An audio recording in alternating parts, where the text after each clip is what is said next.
Hello, thank you for joining us on OGTV Midday News. I am Idowu Fabajo. The huge investment by Ogun State government in providing adequate security has helped the Nigerian police discharge its duties effectively in the state.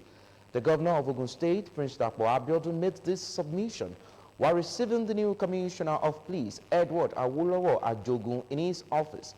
Governor's office correspondent Tunde Olaniro reports.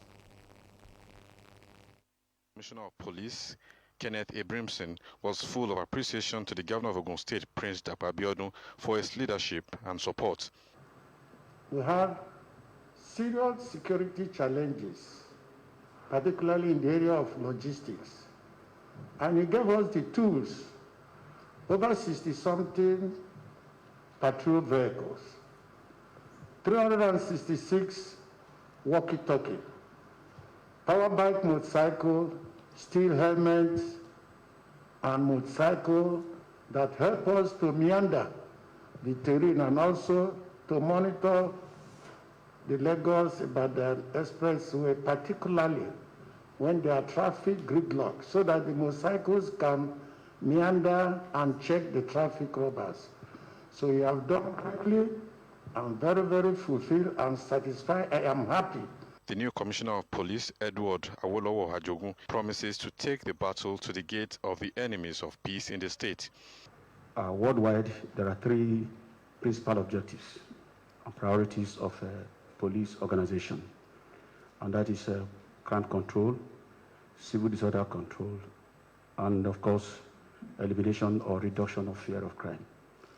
I want to let you know, sir, that I've come wholeheartedly to commit myself to accomplishing these three principal objectives in the state. That I will take the battle to the days of armed robbers, traffickers, all the heinous crimes or criminals in the state. Governor Idowu Fabajo, who spoke highly of the outgoing Commissioner of Police, Kenneth Abrimson, challenges the new Commissioner of Police not to drop the ball, going by his level of experience and knowledge of the state. And someone who has the understanding of the state. You understand the nook and cranny of this state, having worked here and been in charge of operations. I'm not sure that we could have asked for or wished for anyone better at this time to take over from the good works that CP Abrimson has been doing. And from your analysis of what you intend to do by way of crime control, elimination of fear, civil disorder control, that will be knowledge-based, will be intelligence-based, will ensure that Nigerian police conduct themselves with integrity. He reiterated the commitment of his administration towards ensuring that residents of the state sleep with their two eyes closed. You attest to, you now have an Ogun State Police Command that has communication equipment, that has vehicles, that has motorcycles. We have in place a security trust fund whose charge is to look after the needs and the welfare of the police and the law enforcement architecture. I do not have a doubt that with all this, you would be further encouraged, you'll be further motivated to achieve all the objectives that you have enumerated before this evening. So on one hand, I want to welcome you back home. On the other hand, I also want to wish you well. The efforts of the current administration in the state in the security of lives and property cannot be swept under the carpet, as it has given security agencies in the state the logistics to function adequately. Tunde Olaniro, OGTV News. The Ogun State Governor, Prince Idowu Fabajo, has approved appointments into key boards and commissions of 7 statutory bodies in the state.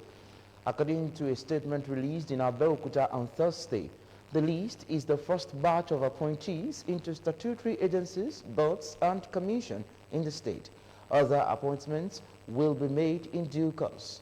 The commissions whose boards were named include those of the State Civil Service Commission, Local Government Service Commission, and Teaching Service Commission. The rest are those of the Housing Corporation, Health Management Board, State Agro Services, and that of the State Bulk Purchase Corporation.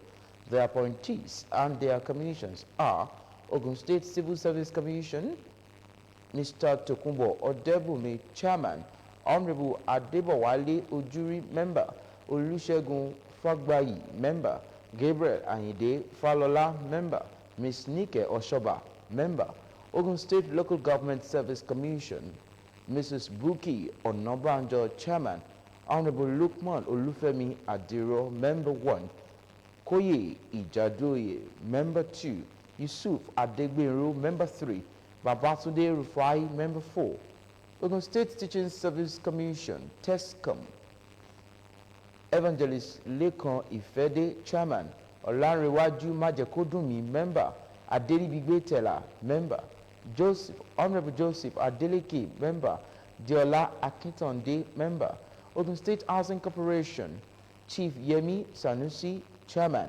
Olawale Ojo, GM, Abidemi Alimi, Member, Adeniyi Edun, Member, Adebayo Aladejobi Shuaib, Member, Ademola Balogun, Member, Omitaomu Ekundayo, Member, Olumide Shoyemi, Member, Ogun State Health Management Board, Dr. Kunle Solako, Member, Chairman, Alhaji Wasiu Isiaka, Member, Onolapo Isaac Olawale, Member, Mr. Dele Tinosho, Member, Sunday Akintono, Member, Awofeso Azimat Abimbola, Member, Dr. Bankole Oshisonya, Member, Salami Mujisola Ayodele, Rep Zona, Bimbola Majekodunmi, Member, Ogun State Agro Services Corporation, Chief Kehinde Adebanjo, Chairman, Honorable Ajibola Ogunshiji,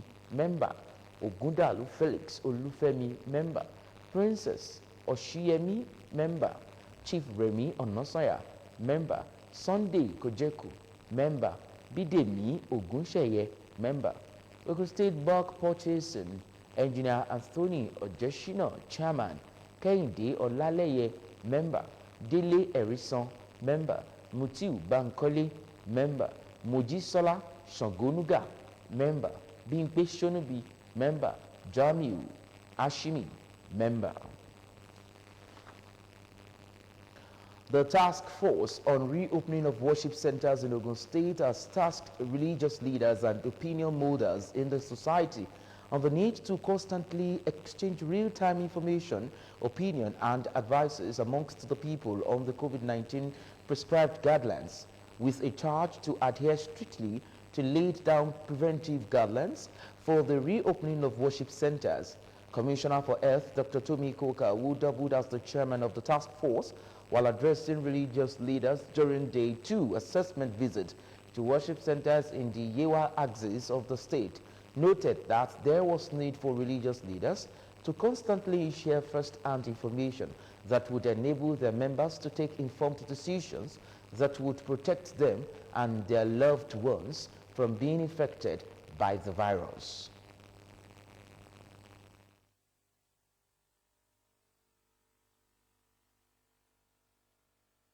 We're going to have a set of announcements, so information sensitization, that when you do your announcement, you can actually educate the congregation on what COVID is about, how to protect themselves from getting it. And if COVID is detected and treated timely, the risk of mortality and morbidity is very good. So that's what we need to just tell people. Even when they're not in church, when they're at home, they should seek medical help whenever they feel unwell. The commissioner therefore urged religious leaders to cascade the prescribed protocols to other smaller churches around. In their submissions, Commissioner for Physical Planning and Urban Development, Town Planner Tunji Odunlami, and Commissioner for Environment, Engineer Larry Abudubalogun, while speaking on the safety of people's lives amidst the pandemic, advised the leadership of the Laru Central Mosque to reconsider the use of the uncompleted mosque for prayers to avert disaster. Responding, the Secretary, League of Imams and Afars, Ogun State, Alhaji Tajuddin Adewumi, who described the visit as a welcome development, noted that various leaders of worship centers had placed banners and other information materials at designated places, while a sick bay had been put in place for any unforeseen circumstances, amongst many other measures.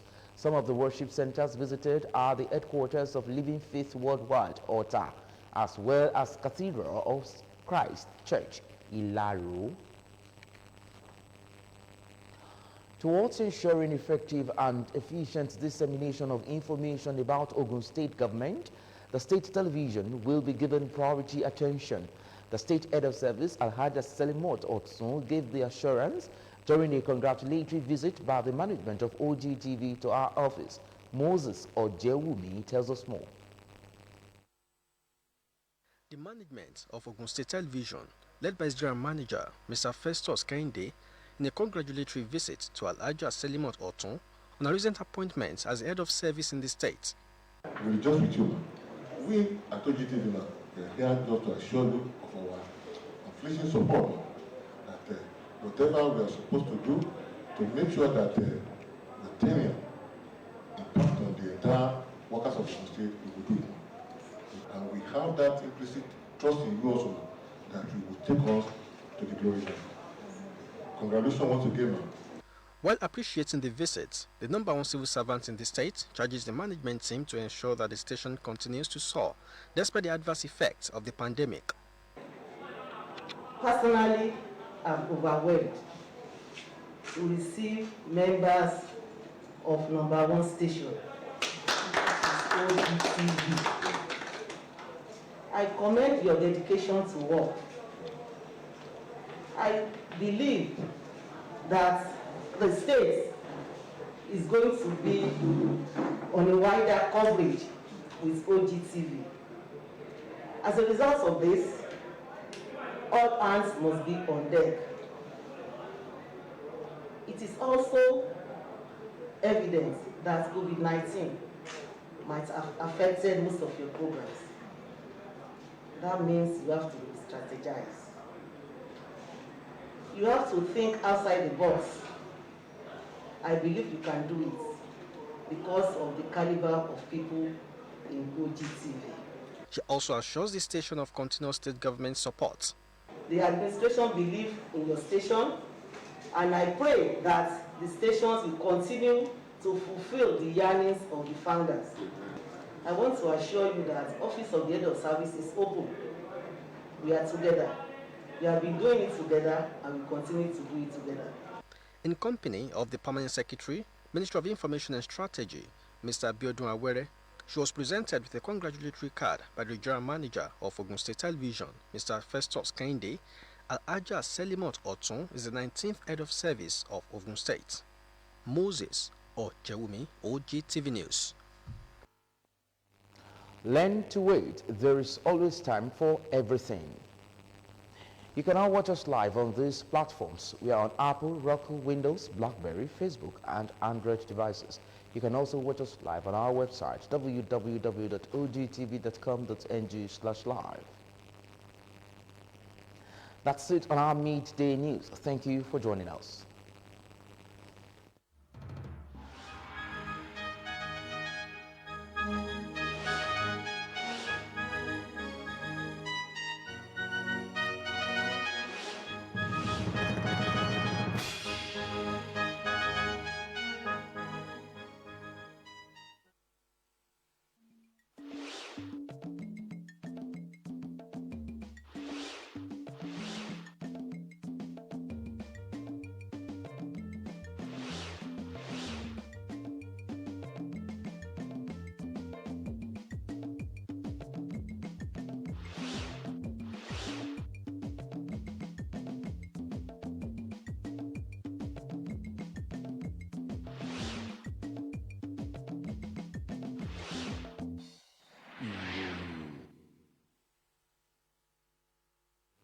mo kí n pé ẹ káàsán ẹ sì kú ọrọ̀ ajé látàárọ̀ ìròyìn la mú wá fún yín láti iléeṣẹ́ tẹlifíṣàn ìpínlẹ̀ Ògùn tó kalẹ̀ sílùú Abẹ́òkúta Olúwọlé Fátókùn lóníròyìn yín iléeṣẹ́ ọlọ́pàá ìpínlẹ̀ Ògùn ti ní àwọn ohun èlò ìbáraẹnisọ̀rọ̀, àwọn ọkọ̀ iṣẹ́ àti àwọn alùpùpù àti àwọn ohun èlò mìíràn èyí tí ìgbìmọ̀ ìṣàkóso tó wà lórí àlééfà lọ́wọ́ báyìí pèsè tó sì ti ràn wọ́n lọ́wọ́ láti dáàbò bo ẹ̀mí àti dúkìá àwọn olùgbé ìpínlẹ̀ yìí yóò sì tún ṣe ìrànlọ́wọ́ fún ọ̀gá àgbà ọlọ́pàá tuntun. Gómìnà ìpínlẹ̀ Ògùn Ọmọọba Dàpọ̀ Abíọ́dún ló sọ èyí di mímọ̀ lásìkò tó ń gbàlejò ọ̀gá àgbà ọlọ́pàá tuntun ní ìpínlẹ̀ Ògùn yẹn Edward Awólọ́wọ̀ Àjogún ní ọ́fíìsì rẹ̀. Akọ̀ròyìn wa lọ́fíìsì gómìnà Túndé Ọláníran ló mú ẹ̀kúnrẹ́rẹ́ ìròyìn náà bọ̀ wálé, ẹgbọ́n tó mú bọ̀ síwájú sí i. Ó jẹ́ àkókò gbígbé ìkúdà ìṣàkóso sílẹ̀ fún ẹlòmíràn tí ó máa tukọ̀ iléeṣẹ́ ọlọ́pàá ìpínlẹ̀ Ògùn. Ọ̀gá àgbà ọlọ́pàá èyí tó ń fẹ̀yìntì Kenneth Abramson ló fi ìmọ̀rírì hàn lọ́pọ̀lọpọ̀ sí gómìnà ìpínlẹ̀ Ògùn Ọmọọba Dàpọ̀ Abíọ́dún fún ìdarí àti àtìlẹ́yìn rẹ̀. Ọ̀gá àgbà ọlọ́pàá tuntun Edward Awólọ́wọ̀ Àjogún ṣe ìlérí láti gba ìkúdà ìṣàkóso náà wípé òun yóò ṣe iṣẹ́ náà dé ìpele tó lápẹẹrẹ tí àlàáfíà yóò sì jọba ní ìpínlẹ̀ Ògùn. Gómìnà Dàpọ̀ Abíọ́dún ẹni tó sọ̀rọ̀ ìwúrí lọ́pọ̀lọpọ̀ nípa ti ọ̀gá àgbà ọlọ́pàá èyí tó ń fẹ̀yìntì Kenneth Abramson pé ọ̀gá àgbà ọlọ́pàá tuntun náà níjà láti rí i dájú wípé ó tẹ̀síwájú nínú iṣẹ́ èyí tí ọ̀gá àgbà ọlọ́pàá tó ń fẹ̀yìntì ti ṣe kó sì ṣe àmúlò ìrírí rẹ̀ lẹ́kùnrẹ́rẹ́ fún ìtẹ̀síwájú ìpínlẹ̀ Ògùn. Ọ̀gá àgbà ọlọ́pàá tuntun náà ṣe ìlérí wípé ìṣàkóso òun yóò rí i dájú wípé àwọn olùgbé ìpínlẹ̀ Ògùn sùn wọ́n sì hanrun láìsí ìbẹ̀rù tàbí ìfòyà. Akitiyan ìgbìmọ̀ ìṣàkóso tó wà lórí àlééfà lọ́wọ́ báyìí ní ìpínlẹ̀ Ògùn ni láti rí i dájú wípé ààbò ẹ̀mí àti dúkìá àwọn ènìyàn ó dájú. Ìdí èyí ló mú kó fún àwọn òṣìṣẹ́ ẹ̀ṣọ́ aláàbò ní àwọn ohun tí wọ́n nílò láti lè ṣe iṣẹ́ wọn dójú ìwọ̀n.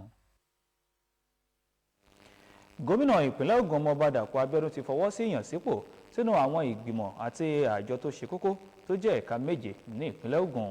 Gẹ́gẹ́ bí àtẹ̀jáde kan tó jáde nílùú Abẹ́òkúta ní Ọjọ́bọ̀ ṣètọ́ka rẹ̀, àwọn orúkọ tí wọ́n fi síta náà jẹ́ ìṣìkìní àwọn tí wọ́n yàn sínú ìgbìmọ̀ àwọn ẹ̀ka ilé-iṣẹ́ àti àjọ ilé-iṣẹ́ ní ìpínlẹ̀ yìí.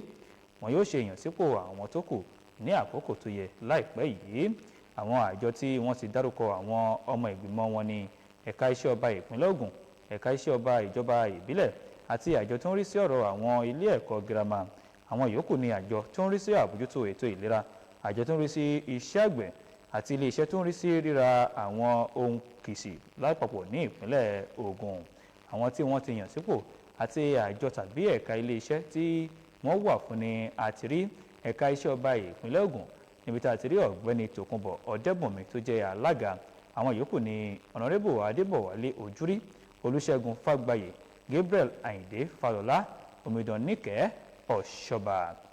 Ẹ̀ka iléeṣẹ́ ọba ní ìjọba ìbílẹ̀ ni àtìrí Omidan Búkì Ọ̀nàbànjọ tó jẹ́ alága.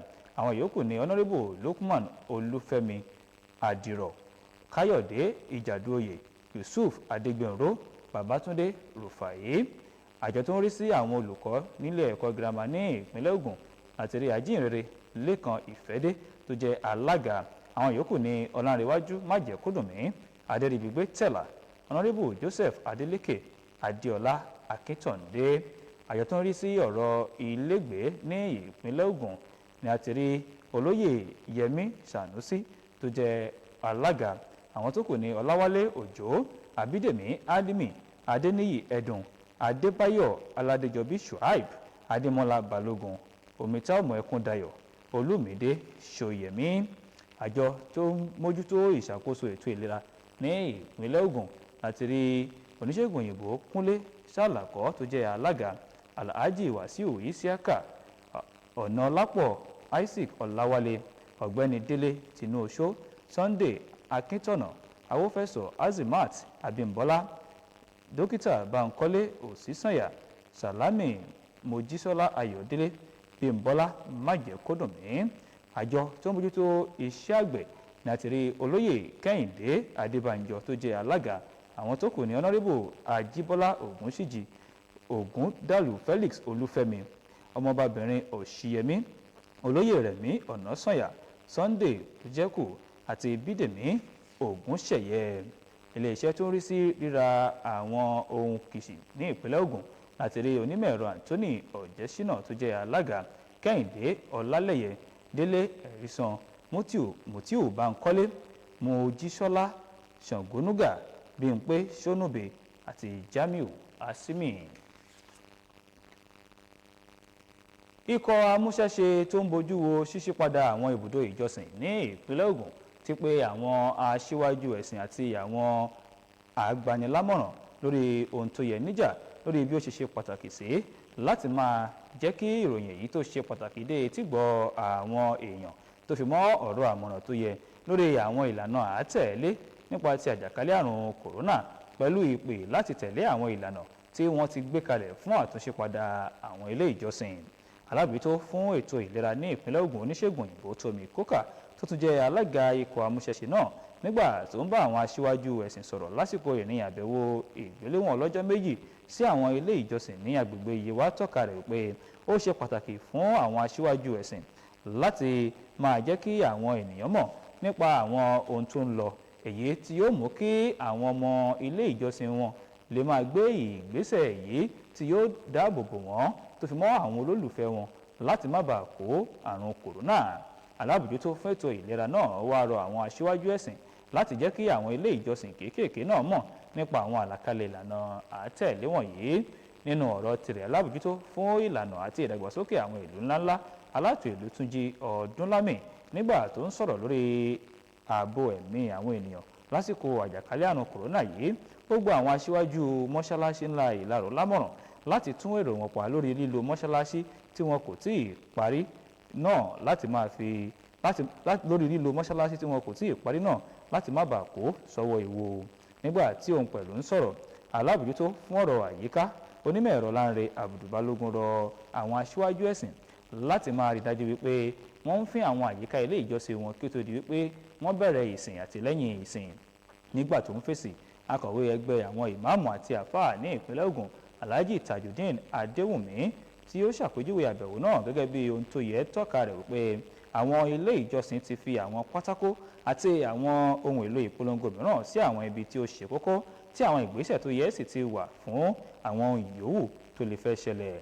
Lára àwọn ibùdó ìjọsìn tí ìrìn àbẹ̀wò dé ni olú ìjọ Living Faith lágbàáyé èyí tó wà ní Ọ̀tà tó fi mọ́ ilé ìjọsìn ńlá Cathedral of Christ Church Ìlaró.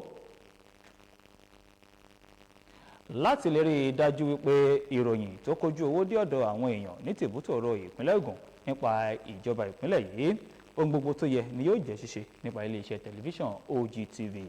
Olórí àwọn òṣìṣẹ́ ọba nípìnlẹ̀ Ògùn Alhaja Selmot Ọ̀tún ṣe ìdánilójú yìí lásìkò àbẹ̀wò ẹkú oríire èyí tí ìgbìmọ̀ ìṣàkóso iléeṣẹ́ tẹlifíṣàn ìpínlẹ̀ Ògùn ṣe lọ sí ọ́fíìsì rẹ̀. Akọ̀ròyìn wa Moses Ọ̀jẹ́wùmí ló bá wọn wà ń bẹ̀, ẹgbọ́n tó mú bọ̀ síwájú sí i. Ìgbìmọ̀ ìṣàkóso iléeṣẹ́ tẹlifíṣàn ìpínlẹ̀ Ògùn yìí tí ọ̀gá àgbà rẹ̀ ọ̀gbẹ́ni Festus Kẹ́hìndé léwájú fún lọ ṣe àbẹ̀wò ẹkú oríire sí Alhaja Selmot Ọ̀tún fún ti ìyànsípò rẹ̀ láìpẹ́ yìí gẹ́gẹ́ bí olórí àwọn òṣìṣẹ́ ọba nípìnlẹ̀ Ògùn. Nígbà tó mọ rírì àbẹ̀wò náà, olórí àwọn òṣìṣẹ́ ọba náà rọ ìgbìmọ̀ ìṣàkóso iléeṣẹ́ tẹlifíṣàn ìpínlẹ̀ Ògùn láti rí dájú wípé iléeṣẹ́ náà mú ipò iwájú láì tárò ti àkóbá àjàkálẹ̀ àrùn kòrónà. Bákan náà ló ṣe ìdánilójú wípé ìjọba ìpínlẹ̀ yìí yóò máa ṣe àtìlẹ́yìn lóòrèkóòrè fún iléeṣẹ́ náà. Pẹ̀lú akọ̀wé àgbà nílé iṣẹ́ ètò ìròyìn àti ìlànà ọ̀gbẹ́ni Abíọ́dún Àwẹ́rẹ́, ìgbìmọ̀ ìṣàkóso iléeṣẹ́ tẹlifíṣàn ìpínlẹ̀ Ògùn fún olórí àwọn òṣìṣẹ́ ọba ní káàdì ìkíni ẹkú oríire.